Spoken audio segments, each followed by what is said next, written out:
Hey guys, this is Justin. Hello and welcome to another video. And this is something I've been meaning to do for a while. Today we'll be going over the things that I'll sometimes name drop in a video without further explanation. The basics of Star Wars ships, which aren't always necessarily clear, especially if you've only watched the movies. This is information that I sometimes take for granted, especially when doing my deep dive videos on specific ship types. So in the future, I'm going to link to this video if there's ever any questions. Before we get into it though, just a quick word from the Eckhart's Ladder sponsor, Vite Ramen. I've been working with Vite Ramen for years now. You guys love the brand, and so do I. They love me too, so much in fact that we actually made our own flavor, Massaman curry. Right now, it's sold out because it's so damn good, but they've got a ton of other great flavors as well. I'd recommend the roasted soy chicken, and the best part is the meals are really easy to make. I mean, if I can do it, that's a good sign. They're delicious, they're super healthy, especially for ramen, low sodium, low calories, bioavailable nutrients, everything.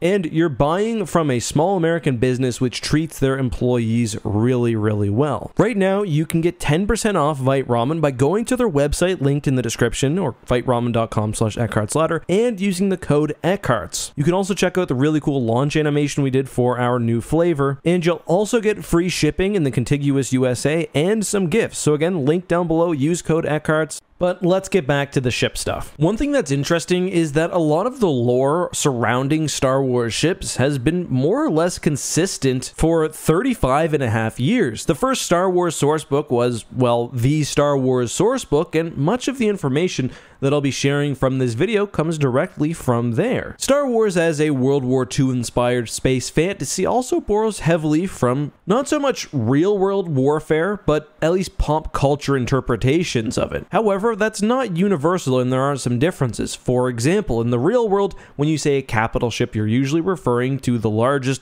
most powerful ships in your fleet. In Star Wars, really any ship above a certain size, including, for example, a Corvette, is usually designated a capital ship. And honestly, that's a good place to start. Let's talk about the classification of starships, and I'm going to go over this very, very broadly. So on the smaller end, we have obviously starfighters, which can be further subcategorized into bombers, interceptors, which are meant for fighting other starfighters, multi-role fighters, heavy assault ships like the B-Wing, all of which have their own purpose. Moving up in scale, there are a variety of ships which are larger than a starfighter but smaller than a capital ship. This will be everything from shuttles and even assault shuttles meant for combat, to troop landers, to freighters like the Millennium Falcon, to transport ships, and more. When talking about capital ships, you'll often hear YouTubers or others talk about the Anaxi's War College system. This is a system to separate capital ships based on their size and power. Keep in mind, the word Anaxi's War College system doesn't appear in Star Wars books. You won't hear it in a movie or TV show. It's pretty much entirely a creation of the Essential Guide to Warfare, but I do think it is pretty logical, at least to an extent. Don't worry about the real-world analog to these ship type names, but Anaxi's divides capital ships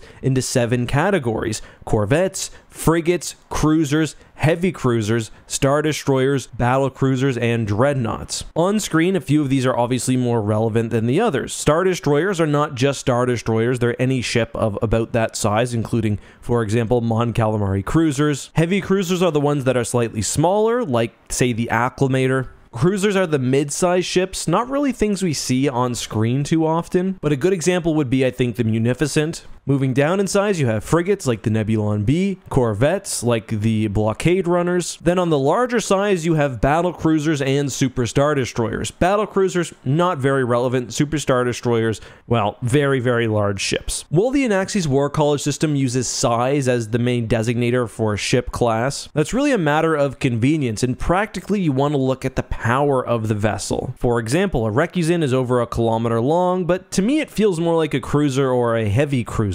compared to, say, a Star Destroyer, which to me is your powerful mainline vessel. Then some ships are just overall difficult to classify. The MC-85, for example, it's large, it's got a very powerful shield, but not a lot in terms of weaponry, so how do you classify it? There's not really a good answer. This guide is more just something so you can understand the conversation, but also understand that people will often just use capital ship or cruiser even to refer generally to ships. But let's talk now about shielding and weaponry, and this is something we've covered many times on the channel, but I think a recap is helpful. There are many different types of shields in Star Wars. Some protect against energy, some protect against projectiles. Others simply contain atmosphere, protect against radiation, whatever. Ships will usually use shielding, which protects against both projectiles, say missiles or accelerated rounds, and energy, so like turbo lasers. However, the key thing that you really need to know about shields is that they're almost never treated in a consistent manner. The X-Wing novels from Star Wars Legends, for example, really focus on shielding because it's a big part of space battles.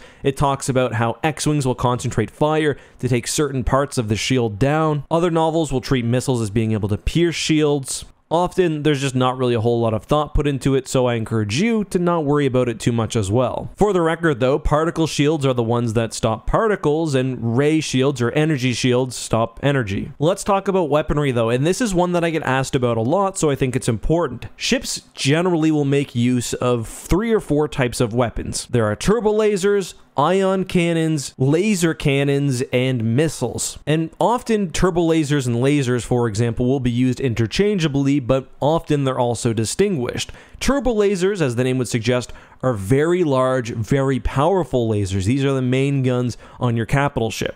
These also take a lot of energy, so usually they're only mounted on large ships, and because they're slow firing but deliver a lot of power, these are your anti-capital ship weapons. Laser cannons, or as the Star Wars sourcebook points out, the weapons sometimes called blasters are instead the smaller, lighter, faster firing weapons. If you see a manned, quickly rotating anti-aircraft looking turret in Star Wars, this is probably a laser cannon, as are the things on the Millennium Falcon. Those are quad laser cannons. And while these can be used against larger targets, these are often seen as anti-fighter weapons. Usually the really big ships will have a mix of turbo lasers and laser cannons, but not always. Additionally, there are ion cannons. Ion cannons are used to strip a ship's shields away and then disable the vessel. Ion cannons are sometimes present on starfighters, as are of course laser cannons. Sometimes you hear of specially mounted turbo lasers, but I don't really think practically you can have a turbo laser on a starfighter. It just doesn't really make sense based on my understanding. It's more like a heavy blaster or something. Then we have the projectile weapons, and while there are mass drivers and other similar ship-based weapons in Star Wars, usually what we're talking about here is missiles and torpedoes.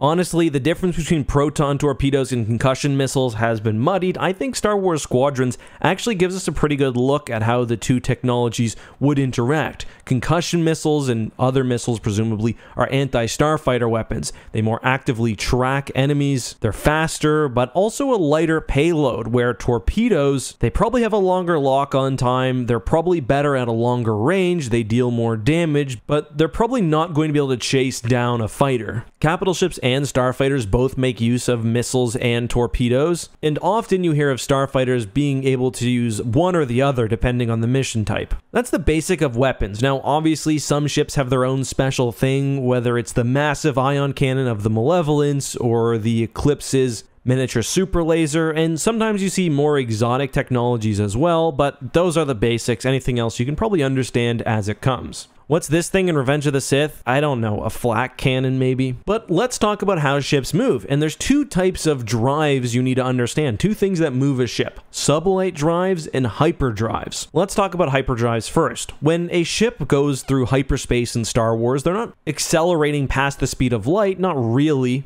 Rather, they're going to another dimension, hyperspace. Hyperspace, even in universe, is a somewhat mysterious thing, but we know that what exists in real space, i.e. normal space, has a sort of partner in hyperspace. That's why you can't just jump willy-nilly. You'll hit a hyperspace shadow, i.e. the shadow of something that exists in real space. If you're lucky, you'll get pulled out of hyperspace, but more likely, you'll just die. That's where navigational computers come in, and also droids like R2-D2. They look at map and records and help compute safe space travel. I've done a whole video on hyperspace. Look that up. It'll provide more detail about hyperspace lanes and more. Hyperdrives will be assigned to speed rating, and the lower the speed, the better. So where hyperdrives move you through, well, hyperspace, sublight drives move you through subspace or normal space. These are the ordinary drives on a starfighter, capital ship, whatever. And those are the basic components of starships, big and small. Now, there are other, less common features that I think are still worth discussing. Interdictors, that's a big one.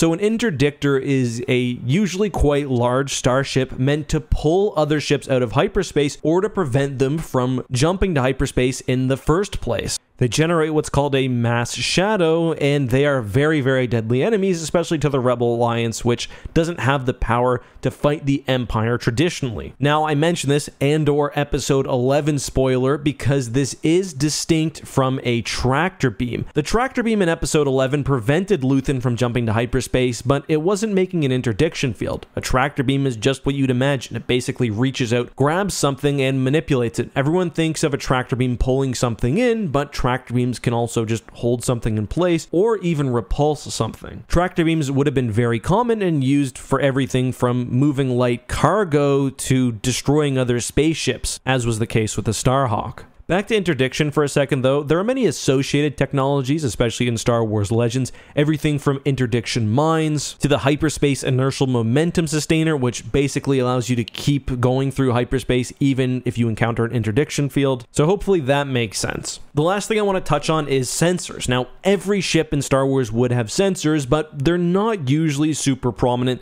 kind of just something that's used to convey information. In Star Wars, even though it's realistic, a lot of sort of battle planning and fighting itself is done through vision. Sensors obviously provide a lot more information. When a ship is trying to go stealthy, it'll turn off all of its active sensors, so you're only getting a little bit of information through passive readings. You know, you're measuring where light is coming from and reflections and heat without sort of an active probing source. Active sensors vary in purpose and usefulness. There are some which measure life forms on a ship, others which will look for other signatures, and usually these can be countered through cloaking. Cloaking in Star Wars is not common in that it's not widespread, but you do see it on specialty ships sometimes. It's not widespread because, to be honest, it has limited usefulness. You can't fire out of a cloak. On many ships, you're also somewhat blind because you have to turn your active, useful sensors off. Cloaking in Star Wars not only hides all of a ship's signatures, but also makes it literally invisible. Some ships, like New Republic reconnaissance vessels, or probably any reconnaissance vessels, would be built with a focus on stealth, but not true cloaking. But that's really all I have. The only other thing I'd mention is when talking about ships in Star Wars, you don't usually have to worry about relativity. Star Wars ships have almost an endless supply of energy as well. They can easily break atmosphere at will, fly through atmosphere, make multiple jumps through hyperspace. It's not usually a consideration unless they want it to be. But I hope this was a good basics video. I think I may have done one of these a while ago, but it's always good to revisit the core information. If you have any questions, please let me know down below. I will be checking this comment section for future video ideas. So if there's one topic you'd like to see expanded on, if there's one niche topic you'd like to see me cover, or if there's a specific ship